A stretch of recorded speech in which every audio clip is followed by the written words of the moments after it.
Hello everyone, welcome to my channel. My name is Sharmistha and this is English with Sharmistha. In today's video, I am going to talk about one of my favorite topics, and that is about the Himalayas.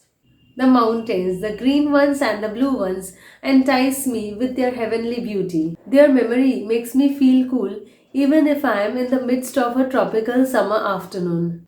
My affair with the Himalayan mountain began in the right age, when I was 18. Before that, I had heard about them, saw pictures, saw videos, but the real rendezvous happened when I was 18. According to Hindu mythology, Himalaya is the masculine gender, so let me call him in this video. I had his first glimpse from Bagdogra in West Bengal. It could have been mistaken as cloud, but the line in the sky was so continuous that I knew it was him. From Jaigaon to Phuentsholing of Bhutan, and from there to Thimphu, the capital of Bhutan, I was always surrounded by him.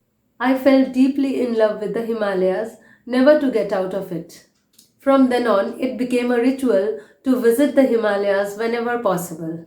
People started calling me a freaking traveler, but it often happens when one is in love. I even visited the hills of the western and the eastern Ghats to look for some similarity, but the Himalayas always called me to the north. The variety within the Himalayas is unimaginable.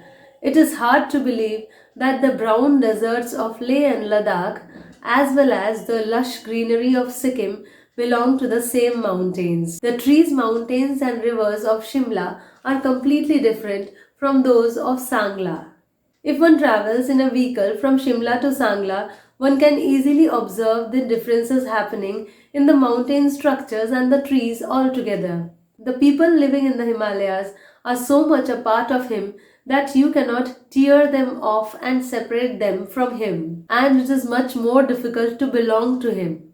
The crisp air of the Himalayas is nowhere else to be found.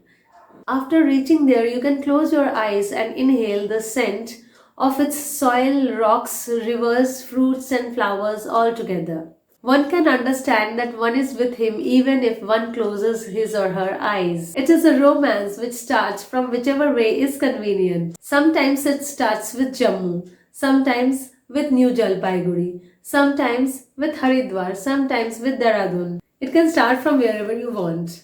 From wherever it starts, the romance is deep, sweet, and eternal. The more it happens, the more I crave.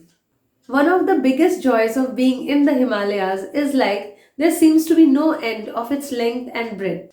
I visited the Kedarnath, the Badrinath, the Gangotri, and the Yamunotri thrice. In all of these places, there are significant Hindu temples, and each of them also marks the source of a river. All of them are situated at more than 10,000 feet above sea level. Your journey may start from Haridwar, and from Haridwar back to Haridwar. If you have 12 days in your hand, then you can travel these places conveniently. In this journey, you get at least two trekking routes. The diversion to the Valley of Flowers falls on the way to Badrinath, and you need 3 more days if you want to visit the Valley of Flowers and the Himkund Sahib, that is a Sikh pilgrimage. The fun is that the list is endless. I think it's impossible to taste all his flavors in one life. I thought of talking about this when I get to know the Himalayas completely. I thought of explaining the whole of it, but life being short, language being limited, I thought of doing it here and now. What I said about the Himalayas is like a tiny ray of the big bright sun, or just a photograph of your beloved. It's nothing but gives an idea. Whoever has visited him has a perception of him. It's not necessary that everyone has fallen in love with the Himalayas, but whoever has becomes my fellow lover. There's no jealousy in this love. It is divine, if you can perceive it. So that's all I have to say today about the Himalayas, and it was for your listening and for also giving you an example of metaphor. Metaphor is a rhetoric, and rhetoric is something which is used to beautify your language, and metaphor is something in which we compare two things and we bring out the similarities between them.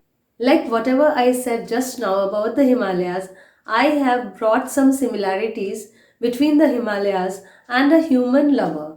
So these qualities are made equal by me in my speech. You can use metaphor in your writing as well. You can listen to it and understand it properly, and you can have a good idea how a metaphor works in literature.